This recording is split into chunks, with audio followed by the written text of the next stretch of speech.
ఒక్కసారి కొమ్మూరి గోల్డ్ కి కాల్ చేయండి. తాకట్లో ఉన్న మీ బంగారాన్ని విడిపించి మార్కెట్ ప్రైస్ కి వాళ్ళు కొనుక్కుని మిగతా డబ్బులు మీకు ఇచ్చేస్తారు. వెల్కమ్ బ్యాక్ టు మనం టీవీ. నేను మీ పవన్ పేస్వాడ.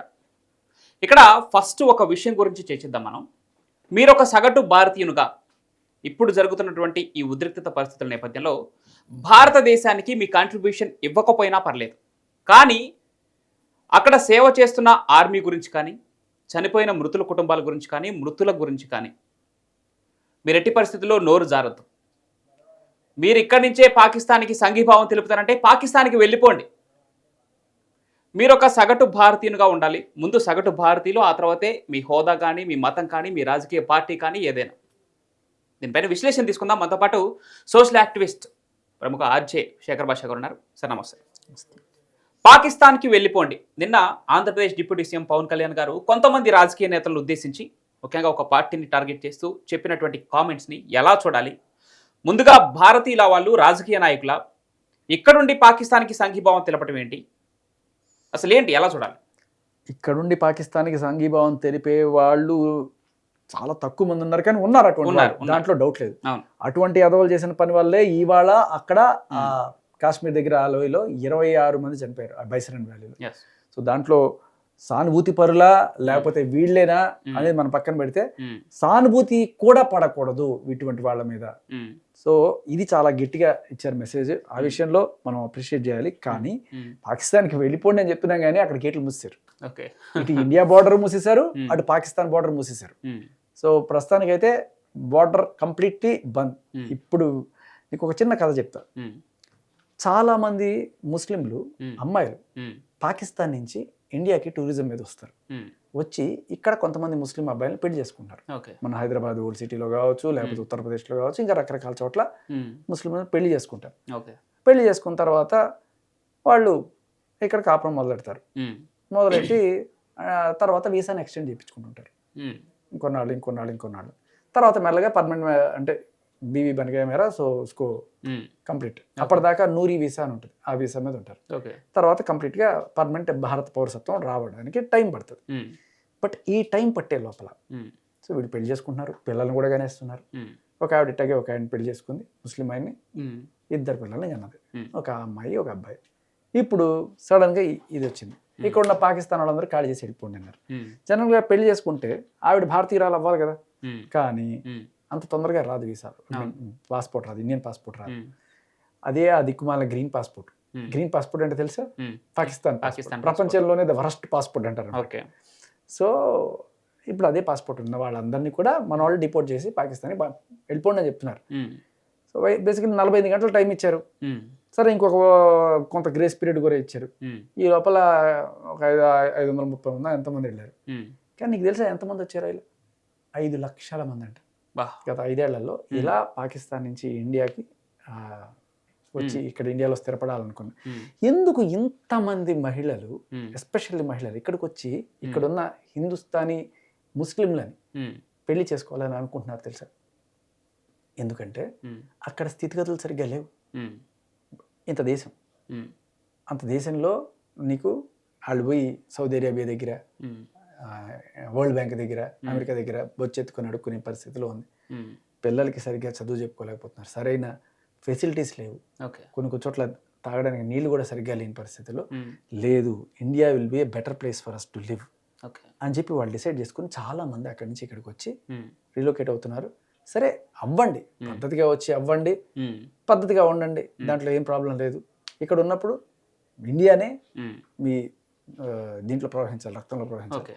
ఇలా వచ్చి పిల్లల్ని కనేసిన తర్వాత ఇవాళ టక్కమని వెళ్ళిపోమని ఆదేశాలు ఇచ్చినప్పుడు ఈ తల్లి ఏం చేస్తుంది? నన్ను వెళ్ళిపోమంటే ఎట్లా, నా పిల్లలు ఎక్కడున్నారు, ఎట్లా వదిలేసి వెళ్ళిపోయినా, ఎట్లా వెళ్ళిపోండి, ఎట్లా వెళ్తాను, 2 పిల్లలు ఉన్నారు నాకు అంటే. మరి వీళ్ళు చేసే పని ఏంటి? టూరిస్ట్ వీసా మీద వస్తున్నారు, ఇక్కడ పెళ్లి చేసుకుంటున్నారు. సరే, మనకి ఎక్కడో ఒక చిన్న సానుభూతి కూడా, తల్లి పాపం పిల్లల్ని వేరు చేయొద్దు అని చెప్పి. తల్లి పిల్లల్ని వేరు చేయొద్దు అనేది ఉంటే మరి ఇండియా నుంచి పాకిస్తాన్ ఎలా వేరు చేస్తారు? అంటే వాళ్ళ బాధ ఏంటంటే, వాళ్ళ ఆవేదన ఏంటంటే, ఉగ్రకోణం లేకుండా మమ్మల్ని ఎందుకు, సామాన్య మానవులు ఎందుకు పంపిస్తున్నారు అనేది వాళ్ళ. అదే అమ్మాయి అంటుంది, మేరా కుసూర్ క్యా హై, కర్తా కౌన్ భర్తా కౌన్.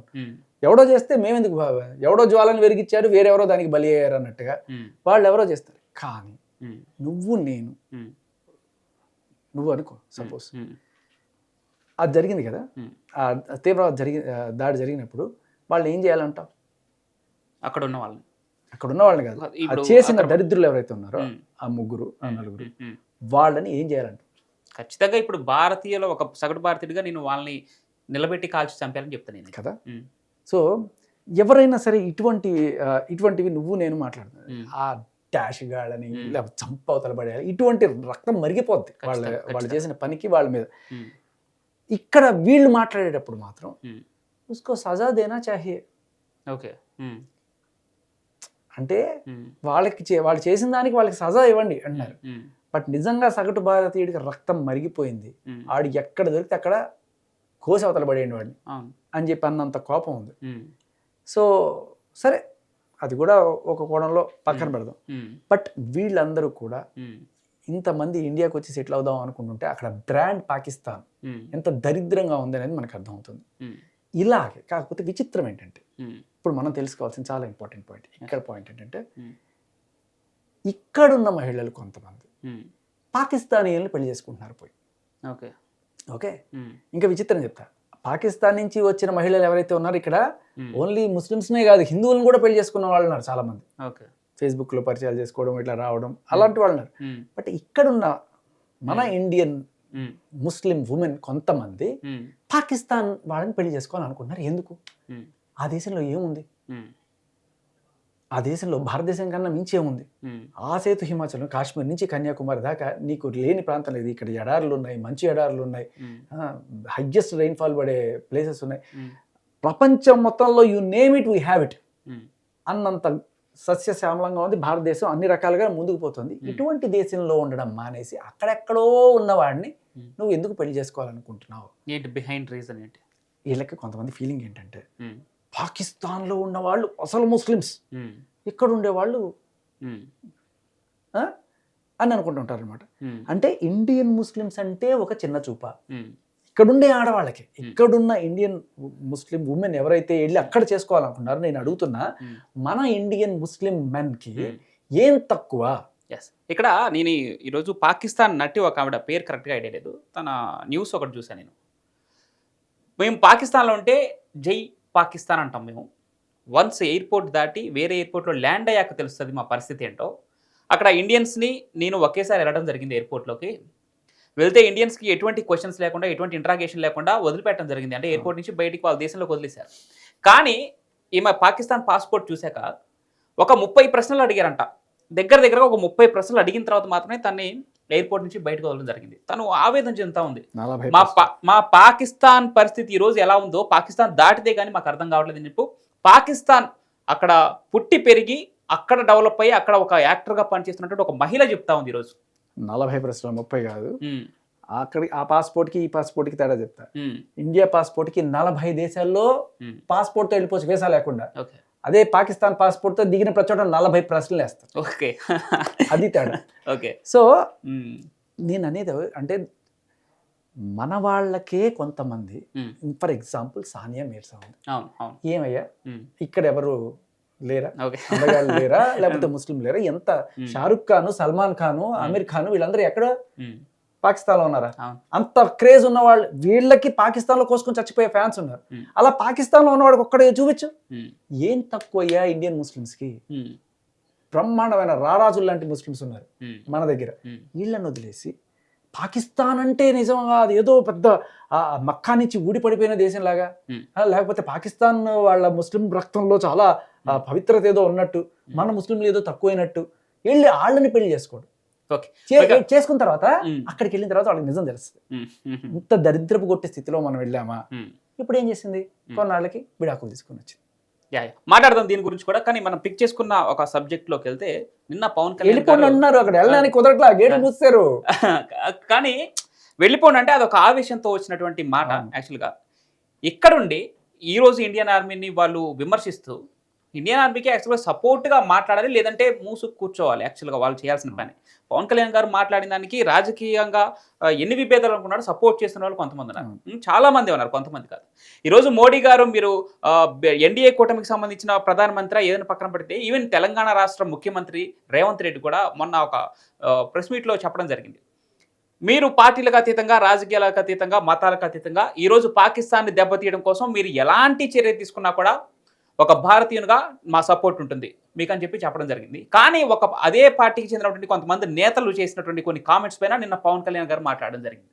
సో దాని గురించి మాత్రమే మనం ఈరోజు బేసికలీ మామూలుగా కౌరవులు పాండవులు ఉన్నప్పుడు కొట్టుకుంటుంటారు, వీళ్ళు కూడా ఉంటాయి.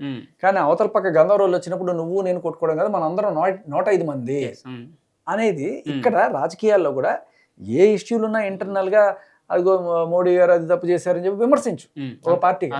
కానీ ఆఖరికి పాకిస్తాన్ విషయంలో కూడా దీన్ని రాజకీయం చేసి ఏదో కోణంలో లబ్ధి పొందాలనుకుని చూస్తున్నావు చూడు, దట్ ఈస్ ఖచ్చితంగా అది నీకే నెగిటివ్ అవుతుంది. ఇక్కడ ఒక ఎగ్జాంపుల్ చెప్తా. కర్ణాటక సీఎం సిద్ధరామయ్య గారు నిన్న చెప్పడం జరిగింది, ముందు పాకిస్తాన్లో యుద్ధం తర్వాత చేద్దరు కానీ కాశ్మీర్లో సెక్యూరిటీ కల్పించడం అని చెప్పేసి ఆయన చెప్పడం జరిగింది. తర్వాత నేల ఖర్చుకోవడం జరిగింది, క్షమాపణ చెప్పడం జరిగింది. ఇదే మాట నువ్వు పీటీవీ అని పాకిస్తాన్ టీవీ ఒకటి ఉంది, దాంట్లో వాళ్ళ డిబేట్లు వాళ్ళ నాయకులు వచ్చి కూర్చొని మాట్లాడే మాట యాజ్ ఇట్ ఈస్ వాళ్ళ నోటి నుంచి ఇదే మాట వచ్చింది. అదే నీ సంగతి చూసుకోవయ్యా, తర్వాత నా పాకిస్తాన్ జోలికి సిద్ధరామయ్య చేసిన కామెంట్స్ పాకిస్తాన్ లో ఉన్న ఒక నాయకుడు మాట్లాడిన మాట నువ్వు మాట్లాడావంటే నీకు ఆయనకి తేడా ఏంటి? అదే ఈయన చేసినటువంటి ఈ కామెంట్స్ ని వాళ్ళు దాన్ని అవకాశంగా తీసుకొని ఈ రోజు భారత పైన కామెంట్స్ చేయడం జరుగుతుంది. ఒక ముఖ్యమంత్రి స్థాయిలో ఉండి నువ్వు ఈ రోజున ఇండియాకి సపోర్ట్ చేయాల్సింది పోయి సగటు సామాన్య మానవుడు కూడా కాదు ఆయన, ఒక రాజకీయ ప్రతినిధి, ఒక ముఖ్యమంత్రి హోదాలో ఏఐసిసిలో ముఖ్య నేతవి నువ్వు ఈరోజు నేలకు ఖర్చుకోవడం జరిగింది, క్షమాపణ చెప్పినట్టు కూడా తెలుస్తూ ఉంది. మరి ఏదేమన్నా ఒక హోదాలో ఉన్న నేతలు మీరు ఒక సగటు భారతీయులని చెప్పి మరిచి ఇండియన్ ఆర్మీ పైన కానీ పాకిస్తాన్కు వ్యతిరేకంగా తీసుకుంటున్న చర్యలపైన కానీ లేదంటే ఆ విక్టిమ్స్ పై దయచేసి నోరు జారొద్దు, చులకన కావద్దు. కాలు జారినా తీసుకోవచ్చు కానీ నోరు జారితే తీసుకోవచ్చు. ఓకే, సో ఇక్కడ మాత్రం చాలా జాగ్రత్తగా మన ముస్లిం సోదరులు, మన ఇండియన్ ముస్లిం సోదరులు, మన హైదరాబాద్ ముస్లిం సోదరులు అందరూ గుర్తు తెచ్చుకోవాల్సిన విషయం ఏంటంటే మన ముస్లింలు are more powerful, more handsome, more energetic. స్వయం ప్రతిపత్తి సాధించిన మన ముస్లిమ్స్ వాళ్ళకి అన్ని రంగాల్లోనూ వాళ్ళని ఎప్పుడో తోసిపుచ్చారు. అయినా కూడా కొంతమంది చాదసం ఎక్కిపోయి అక్కడ పాకిస్తాన్లో ఉన్న ముస్లింలు గొప్పవాళ్ళు అనుకొని చెప్పి ఈ అమ్మాయిలు వెళ్ళి ఎవరైతే అక్కడ పెళ్లి చేసుకున్నారో సానియా మిర్జా లాగా వాళ్ళకి తర్వాత బుద్ధి వచ్చి విడాకులు తీసుకొని వస్తున్నారనే విషయం మీరు గమనించండి. వాళ్ళే అక్కడున్న 5 లక్షల మంది ఇక్కడికి వచ్చి మన ఇండియన్ మెన్ ని పెళ్లి చేసుకొని సేఫ్ గా ఉందాం అని చెప్పి అనుకునే స్టేజ్ లో ఉన్నారు. ఎందుకంటే ఒకటి గుర్తుపెట్టుకో, ఒక పాకిస్తాన్ మహిళ ఇండియాకి వచ్చి ఇక్కడ ఏదో రకంగా స్థిరపడి ఇండియన్ పౌరసత్వం తెచ్చుకుంటే ఎన్ని ఆపర్చునిటీస్ ఉన్నాయి, ఇక్కడ బిజినెస్ ఆపర్చునిటీస్ ఉన్నాయి, నువ్వు అన్ని రంగాల్లోనూ ఏదో ఒక ఉద్యోగాలు సంపాదించుకోవచ్చు, ఐటీ రంగంలోకి వెళ్ళొచ్చు, అన్ని చేసుకోవచ్చు. అదే ఇక్కడి నుంచి వెళ్ళిన పాకిస్తాన్కి వెళ్ళి సెటిల్ అవ్వాలనుకున్న ఒక అమ్మాయి పరిస్థితి, అమ్మాయి దేంట్లో చేస్తుంది? టెర్రరిస్టుల్లో, సూసైడ్ స్క్వాడ్లో, ఇదే నీకు ఆపర్చునిటీ దొరికేది. లేకపోతే మూసుకొని ఇంట్లో కూర్చో అంతే, మొత్తం కట్టుకొని షోహర్ నారాజ్ అవుతా ఏమైనా తేడా వస్తే. సో అది కూడా వాడికి 4 పెళ్ళంగానో 3 పెళ్ళంగానో ఇలా ఖైబర్ పఖ్తూన్ఖ్వా ఇటు సైడ్ పోతే ఇటువంటివి ఉంటాయి. అండ్ ఇంకొకటి ఏంటంటే పాకిస్తాన్ ఇప్పుడు ఆల్మోస్ట్ ఈ అయిపోయిన కంట్రీ. అది ఎలా అంటే ముక్కలు అయిపోవడానికి సిద్ధంగా ఉన్న కంట్రీ. ఇది 5 ముక్కలు కాబోతుందట. ఒకటి ఫస్ట్ బెలూచిస్తాన్ సపరేట్ అయిపోద్ది, తర్వాత ఖైబర్ పఖ్తూన్ఖ్వా సపరేట్ అయిపోతుంది, సింధు దేశ్ సపరేట్, తర్వాత పంజాబ్ సపరేట్, పిఓకే సపరేట్, ఇది తర్వాత ఇండియాలో కలవడం, ఇవన్నీ కూడా జరుగుతాయి. ఇది చూస్తూ ఉండే ఇది ఎక్కువ రోజులు 5 ఏళ్ల లోపల జరుగుతుందని చెప్పి కొంతమంది విశ్లేషకులు చాలా గట్టిగా చెప్తున్నారు. కారణం ఏంటంటే వాళ్ళు ఫస్ట్ నుంచి చేస్తున్న తీరు ఏంటంటే ప్రేమ లేదు, విద్వేషం నింపడం మనసులో. అందుకనే కదా బంగ్లాదేశ్ విడిపోయింది. ఇవాళ అదే పరిస్థితిలో బెలూచిస్తాన్ వచ్చేసింది. ఇప్పుడు మన గురించి వాళ్ళు చెప్పుకుంటున్నారు తెలుసా, అక్కడ పాకిస్తాన్లో బెలూచిస్తాన్ వాళ్ళకి మన వాళ్ళందరూ డబ్బులు ఇచ్చి వాళ్ళని ఎగదోసి వాళ్ళ చేత తీవ్రవాదం చేపిస్తున్నాడు మనం. మాట్లాడదాం దీని గురించి. మొన్న ప్రధానమంత్రి మన్ కీ బాత్ కార్యక్రమంలో చెప్పినటువంటి మాట ఎప్పుడు మీరు గుర్తుంచుకోవాలి. 140 కోట్ల మంది భారతీయులే భారతదేశం యొక్క బలం, అందరం కలిసి ముందడుగు వేద్దాం, ప్రతి చర్య ప్రపంచమే ఆశ్చర్యపోయే విధంగా ఉండబోతుందని చెప్పి వాళ్ళు చెప్పడం జరిగింది. సో ఇందాక ఫస్ట్లో స్టార్టింగ్ మనం చెప్పుకున్నట్టు సగటు భారతీయునిగా మీరు మీ కాంట్రిబ్యూషన్ భారతదేశానికి ఇవ్వకపోయినా పర్లేదు, కానీ భారత ఆర్మీ గురించి, భారతదేశం గురించి, భారతదేశం తరపున నాయకత్వం వహిస్తూ పాకిస్తాన్కు వ్యతిరేకంగా పోరాడుతున్నటువంటి భారత ప్రభుత్వం పైన ఇప్పుడు ఈ సిచ్యువేషన్లో దయచేసి నెగిటివ్గా కామెంట్ చేసే ప్రయత్నం చేయొద్దు, ఆ ధైర్యం కూడా చేయొద్దు. Thank you.